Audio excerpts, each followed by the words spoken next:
Cela, en fait, ne peut pas avoir une incidence positive sur le cas de son client. Parce que son client dit qu'il est rentré au stade qu'il n'a pas fait 10 minutes.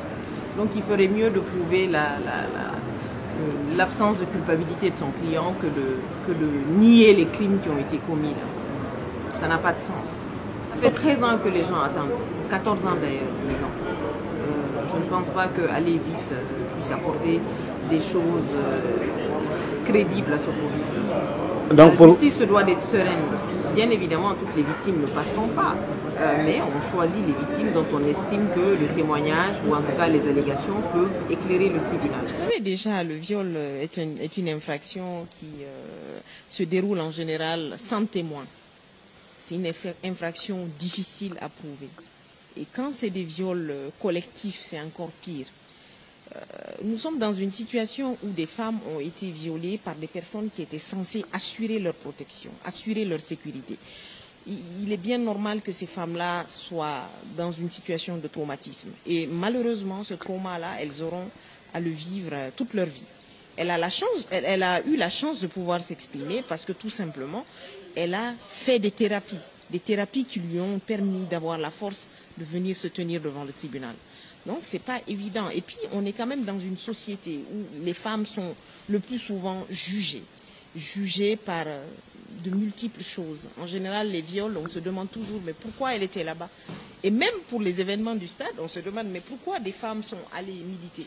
On a l'impression que ce qu'elles ont subi ce jour-là, c'était une façon de casser leur militantisme politique et leur citoyenneté. C'est extrêmement grave, les événements du stade, parce que ça a énormément de conséquences sur la vie de ces femmes-là. Vous leur demanderez demain si elles veulent militer dans un parti politique. Je vous dirai que la plupart vous diront non, parce qu'elles n'ont pas envie de subir ce qu'elles ont subi. Et ce qu'elles ont subi, ça va au-delà de leur personne, parce qu'il y a aussi leurs enfants qui sont un peu stigmatisés aussi, en disant partout, ah lui, sa mère a été violée, elle, sa mère a été violée. Et c'est ça aussi notre société, où on victimise davantage les victimes et on applaudit quelque part les bourreaux. Vous savez, hein, cela ne peut qu'interpeller. Il y a une petite Aïssata Tambassa qui est assassinée dans son école il y a 4-5 jours. Vous pensez que c'est un cas ex nihilo? Ce n'est pas un cas ex nihilo. C'est un cas qui est relatif aux événements du 28 septembre. C'est l'impunité des crimes qui ont été commis ce jour-là qui font qu'aujourd'hui, il y a des viols qui sont commis en masse.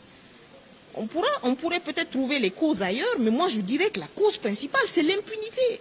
Si la justice sévissait, ces choses-là n'arriveraient pas. Blandine, à Lola ou à Zérékoré, a été violée. Elle était sur le chemin de l'école, mise dans un puits. Et le tribunal a relaxé toutes ces personnes-là. Ce n'est pas acceptable.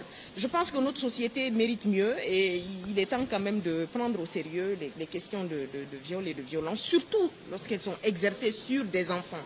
Et ces cas, nous les vivons tous, hein. Des enfants qui sont violés à l'intérieur de leur école. On retrouve une petite fille avec un slip à l'intérieur de sa bouche, assassinée, mutilée, violée, et on ne sait toujours pas qui a fait ça.